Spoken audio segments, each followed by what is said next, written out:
Neck pieces మాత్రం చాలా highlight. అంటే నార్మల్గా కూరలు ఎవరో తినరు, ఇలా ఒకసారి ట్రై చేసి తిని చూడండి. చాలా అంటే చాలా టేస్టీగా ఉన్నాయి. ఆల్రెడీ నేను ఒకటి తిన్నాను, చాలా బాగుంది. చికెన్ పచ్చడికి కావాల్సిన ఇంగ్రీడియంట్స్ ఏంటో చూద్దాం. సో నేను ఇక్కడ 1 kg చికెన్ తీసుకున్నాను. అందులో ఎక్కువ పీసెస్ బోన్లెస్ తీసుకున్నాను. ఏదో కొన్ని పీసెస్ మాత్రం ఈ విధంగా బోన్ తీసుకున్నాను. అవి కూడా వింగ్స్, మొత్తం బోన్లెస్ పీసెస్ కాకుండా కొన్ని ఇలా బోన్ పీసెస్ అయితే తినడానికి చాలా బాగుంటుంది. మీరు కూడా ఒకసారి ఇలా ట్రై చేయండి. బోన్ పీసెస్తో కూడా చాలా బాగా వస్తుంది. తినడానికి కూడా టేస్ట్ చాలా అంటే చాలా బాగుంటుంది. మనకు కావాల్సిన ఇంగ్రీడియంట్స్ మొత్తం అయితే ఇవే. కాకపోతే ఒకటి గుర్తుపెట్టుకోండి, మీరు ఏ వస్తువు అయినా సరే, ఏ ఇంగ్రీడియంట్ అయినా సరే, కరివేపాకు, పుదీనా, కొత్తిమీర ఏదైనా సరే మీరు కడిగిన తర్వాత ఒక గుడ్డలో తుడిచేసుకుని తడి లేకుండా చూసుకోండి. అప్పుడు మనకి పచ్చడి ఎక్కువ రోజులు ఉంటుంది అనమాట. లేదంటే మాత్రం పచ్చడి త్వరగా పాడైపోతుంది. ఇంకా కొన్ని టిప్స్ ఉన్నాయి, అవి ఫాలో అయితే మాత్రం మీకు పచ్చడి అనేది చాలా ఎక్కువ రోజులు అయితే నిల్వ ఉంటుంది. టేస్ట్ కూడా చాలా అంటే చాలా బాగుంటుంది. ఆ టిప్స్ ఏంటి అనేది మనం వీడియోలో మాట్లాడుకుందాం. ఫస్ట్ కావాల్సిన ఇంగ్రీడియంట్స్ ఏంటో చూద్దాం. నేను ఇది పచ్చికారం, ఇది 5 టేబుల్ స్పూన్స్ తీసుకున్నాను. ఇది 1 టేబుల్ స్పూన్ ఇంట్లో కారం. ఇవి వచ్చేసి 50 గ్రాముల చిన్నులపాయలు, 50 గ్రాముల అల్లం, దాల్చిన చెక్క ఈ సైజు ముక్క, నిమ్మకాయలు కారు, కొత్తిమీర, పుదీనా, కరివేపాకు, ఒక 1/2 టేబుల్ స్పూను మెంతులు, 5 యాలకులు, 4 లవంగాలు, 1/2 టేబుల్ స్పూను ఆవాలు, 2 టేబుల్ స్పూన్ల జీలకర్ర, 2 టేబుల్ స్పూన్ల ధనియాలు, ఇది వచ్చేసి 4 టేబుల్ స్పూన్ల ఉప్పు, ఇది 1/2 టేబుల్ స్పూను పసుపు. ఇవి కొన్ని సపరేట్గా ఈ విధంగా వలిచి పక్కన పెట్టుకోండి. ఎప్పుడు ఉపయోగించాలో నేను చెప్తాను. సో ప్యాన్ పెట్టేసి మీడియం ఫ్లేమ్లో కానీ లో ఫ్లేమ్లో కానీ ఒక్కొక్కటిగా వేయించుకోండి.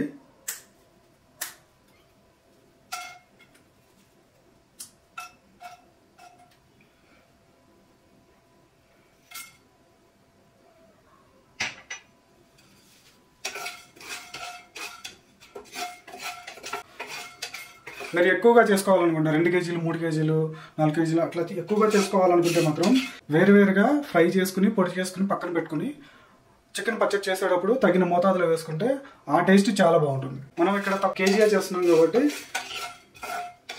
నేను కొన్ని కలిపి వేయిస్తున్నాను.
సో మనకు కావాల్సినవి అయితే ఇవే. వీటిని కొంచెం చల్లారిన తర్వాత చక్కగా గ్రైండ్ చేసుకుంటే సరిపోతుంది.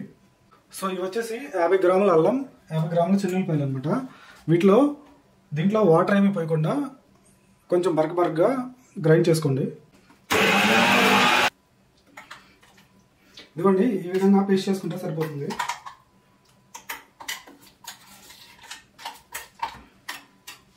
ఇదిగోండి, ఈ విధంగా పౌడర్ చేసుకుంటే సరిపోతుంది. ముందు చికెన్ని వేసేసేయండి గిన్నెలో.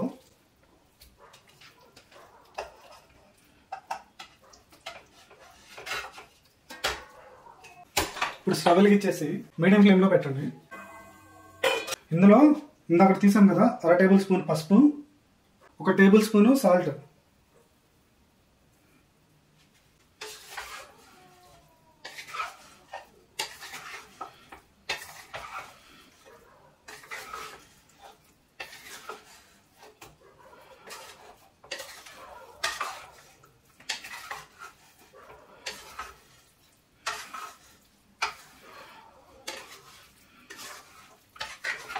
సో లో ఫ్లేమ్లో పెట్టేసి మూత పెట్టేసిండు అట్లా.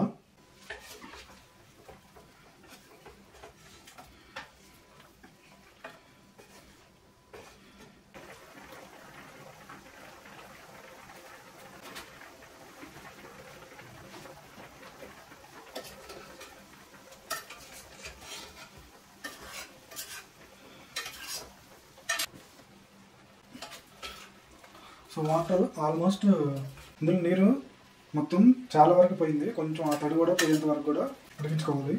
నేను మంట తగ్గించేస్తున్నాను. లో ఫ్లేమ్లో పెట్టి కొంచెం తడిపోయేంత వరకు ఉడికించుకోవాలి.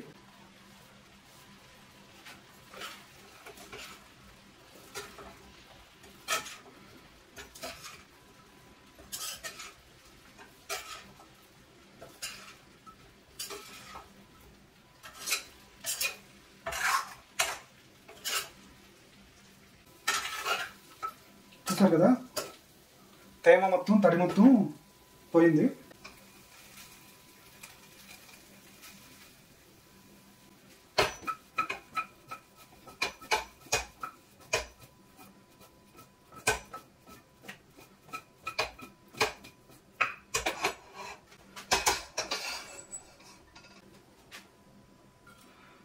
ఇది వచ్చేసి వేరుశనగ నూనె, అందులోనూ కోల్డ్ ప్రెస్డ్ ఆయిల్ అనమాట, రిఫైన్డ్ ఆయిల్ కాదు. కేజీ చికెన్ వండుతున్నాం కాబట్టి నేనైతే 400 ml నూనె అయితే తీసుకున్నాను. 1 కేజీ చికెన్ పచ్చడికి అనమాట.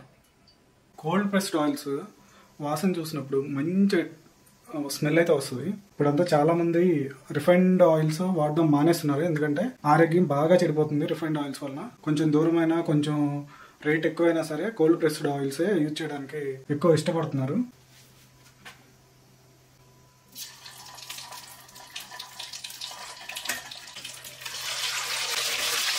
మంట తక్కువలో పెట్టి చికెన్ వేయండి, లేదంటే నూనె పైకి పొంగుతుంది.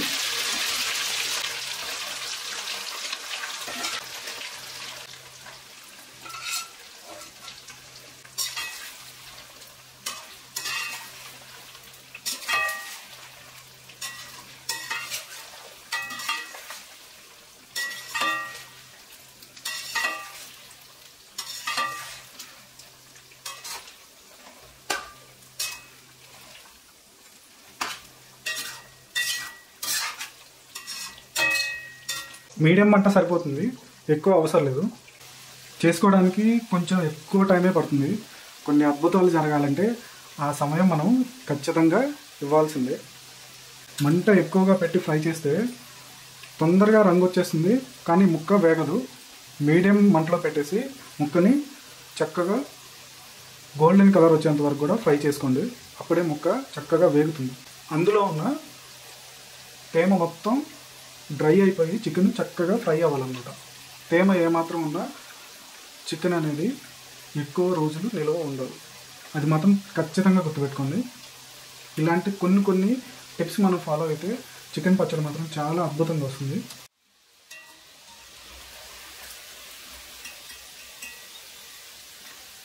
చూసారు కదా, చికెన్ ఈ విధంగా వేగితే సరిపోతుంది. ఇంకా ఎక్కువ ఫ్రై చేస్తే ముక్క గట్టిగా ఉంటుంది తినేటప్పుడు.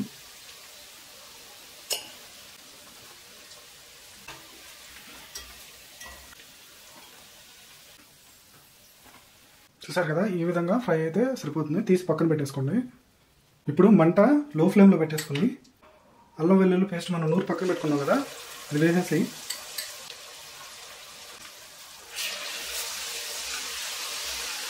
అల్లం వెల్లుల్లి పేస్ట్లోని నీరు మొత్తం పోయేంత వరకు కూడా ఫ్రై చేసుకోవాలి. మంట తక్కువలో పెట్టుకోండి. ఏదైనా సరే సరిగా వేగకపోతే మాత్రం పచ్చడి నిల్వ ఉండదని మాత్రం గుర్తుపెట్టుకోండి. మీరు పచ్చడి చేయడం మొదలుపెట్టిన దగ్గర నుంచి పచ్చడి తినడం అయిపోయేంత వరకు కూడా తడి చేతులు మాత్రం పచ్చడికి తగలకుండా చూసుకోండి.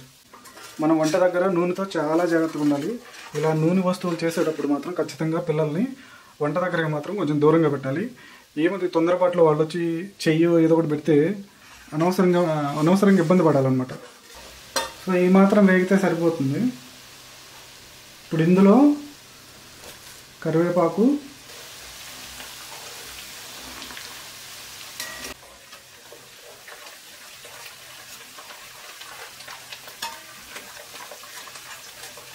మీరు ఎప్పుడైనా సరే కరివేపాకు కానీ, కొత్తిమీర కానీ, పుదీనా కానీ కడిగిన తర్వాత ఒక గుడ్డలో వేసుకుని ఆ తేమ మొత్తం పోయేంత వరకు కూడా తుడిచి అప్పుడు పక్కన పెట్టుకోండి.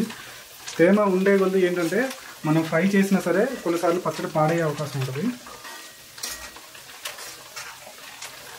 కొన్ని పుదీనా ఆకులు, ఈ పుదీనా కొత్తిమీర మీ ఆప్షనల్, మీకు నచ్చితే వేసుకోండి, లేదంటే లేదు. వేయకపోయినా బాగానే ఉంటుంది. కాకపోతే ఇవి వేసినప్పుడు ఆకుల్లో తేమ మొత్తం పోయేంత వరకు కూడా ఫ్రై చేసుకోవాలి, లేదంటే పచ్చడి పాడైపోతుంది.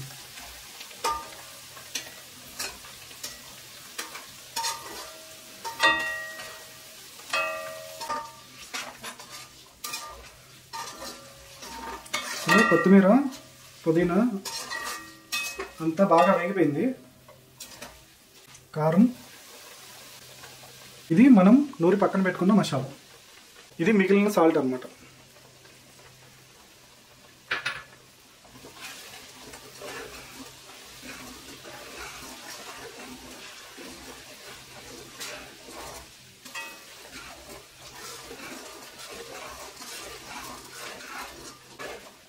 ఎక్కువసేపు నూనెలో ఈ మసాలాలు వేగాల్సిన పని లేదు. 1-2 నిమిషాలు వేగిన తర్వాత చికెన్ వేసేసేయండి.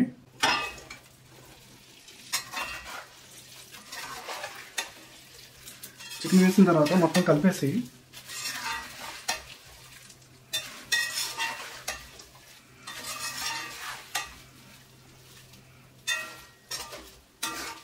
ఒక నిమిషం పాటు అట్లా కలిపేసి స్టవ్ ఆఫ్ చేసేయండి. మీకు ఇక్కడ ఒకటి ఏంటంటే, మీకు జాడీలో వేసినప్పుడు నూనె అది ఈ చికెన్ ముక్కలు మొత్తం నిండి పైకి రావాలన్నమాట. అంటే చికెన్ ముక్కలు అంతా కవర్ అయ్యే విధంగా జాడీలో కానీ ఏదైనా కంటైనర్లో కానీ గ్లాస్ కంటైనర్లో కానీ వేసినప్పుడు మీకు చికెన్ అనేది నూనెలో మునిగిపోయి ఉండాలి. లేదు అంటే ఏమవుతుందంటే బూజు పట్టేస్తుంది అనమాట. మనం నిమ్మరసం ఇవన్నీ వేస్తాం కాబట్టి బూజు పట్టేస్తుంది. నూనె కానీ తగినంత నూనె కానీ లేకపోతే బూజు పట్టేస్తుంది. ఒకవేళ మీకు నూనె సరిపోలేదు అనుకుంటే అప్పుడు కొంచెం నూనెని వేడి చేసి అప్పుడు వేయండి. డైరెక్ట్ మామూలు నూనె వేసేయద్దు. నేను స్టవ్ ఆపేస్తున్నాను. జాడీలో వేసినప్పుడు ఈ నూనె మొత్తం పైకి రావాలన్నమాట. అలా నూనె సరిపోలేదు అనుకుంటే ఖచ్చితంగా కొంచెం నూనె వేసుకోండి. మనం కొన్ని చిన్నులపాయలు ఇలా పక్కన పెట్టుకున్నాం కదా వలిచి, ఇప్పుడు నూనె వేడిగా ఉన్నప్పుడే ఆ చిన్నులపాయలు వేసేసండి.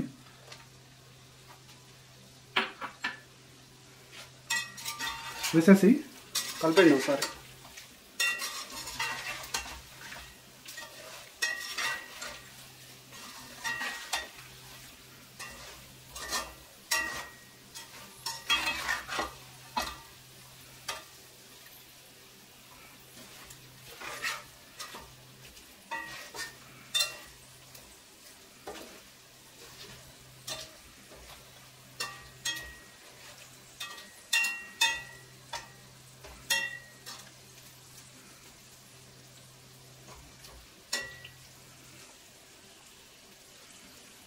సో అది చల్లారేంత వరకు ఉంచండి అట్లా.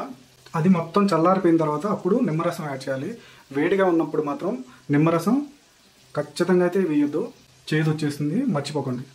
చెప్పాను కదా, పచ్చడి అయిపోయేంత వరకు కూడా తడి చెయ్యి అనేది పచ్చడికి తగలకుండా చూసుకోవాలి. మీరు వాడే జాడీ కూడా తడి లేకుండా పెట్టుకోండి, లేదంటే ఎక్కడ తడి తగిలినా సరే పచ్చడి అనేది మాత్రం ఒక 5-6 రోజుల్లోనూ బూజు పట్టేస్తుంది, మర్చిపోకండి.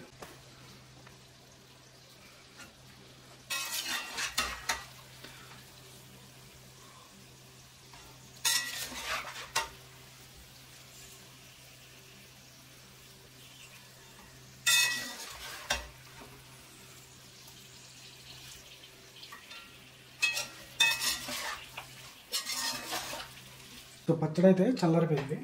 ఇప్పుడు చెప్పాను కదా 6 మీడియం సైజు నిమ్మకాయల రసం పిండేసుకుని, మీరు కావాలంటే కొంతమంది ఏం చేస్తారంటే ఈ నిమ్మరసాన్ని 2-3 రోజులు లేదంటే 1-2 రోజులు ఎండలో పెట్టేస్తారు, తర్వాత పచ్చడిలో వేస్తారు అనమాట. దానివల్ల ఏంటంటే నిమ్మకాయ రసంలో ఉన్న తేమ కొంచెం తగ్గి పచ్చడి ఎక్కువ రోజులు ఉండడానికి హెల్ప్ అవుతుంది అనమాట. పచ్చడి ఎక్కువ రోజులు ఉంటుంది.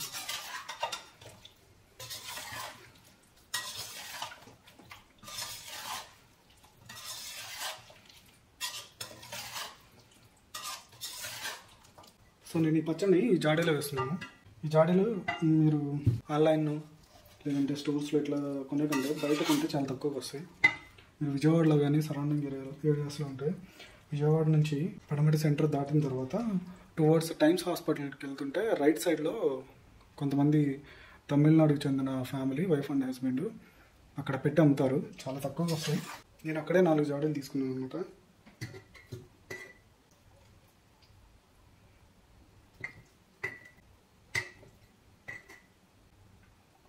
ఈ జాడీలో అయితే పచ్చడి మొత్తం వేసేసి మూత పెట్టేసి 2 రోజులు మినిమం 2 రోజులు ఊరనివ్వాలి.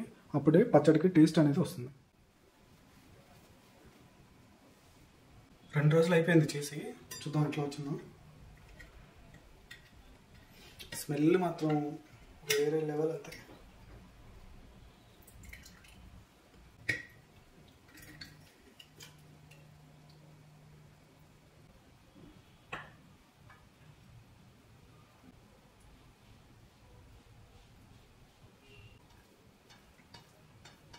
మెడ ముక్కలు అంటే ఇష్టం ఉన్న వాళ్ళు మాత్రం బోన్లెస్ చేసుకోవాల్సిన పని లేదు. చూడండి, ఇది చాలా అంటే చాలా బాగుంది. నెక్ పీసెస్ కానీ బోన్ పీసెస్, ఎస్పెషల్లీ ఇలా వింగ్స్ కానివ్వండి, వింగ్స్ దగ్గర బోన్స్ కానివ్వండి, ఇది చాలా అంటే చాలా బాగుంది. సాల్ట్ కానివ్వండి, మొత్తం అన్నీ సరిపోయినాయి చక్కగా. చూడండి, మనం మామిడికాయ పిక్కలు తింటే ఎలా ఉంటుందో కలుపుకుంటే రైస్లో వేడివేడి అన్నంలో అట్లా ఉందో అట్లా ఉంది రైస్. చికెన్ కూడా చాలా బాగుంది. అంటే మనం వేసిన మెంతులు కానీ ఆవాల పిండి కానీ ఇది ఒక రకమైన రుచి ఇస్తుంది. దాంతోపాటు కారం, దాంతోపాటుగా పులుపు చాలా అంటే చాలా బాగుంది.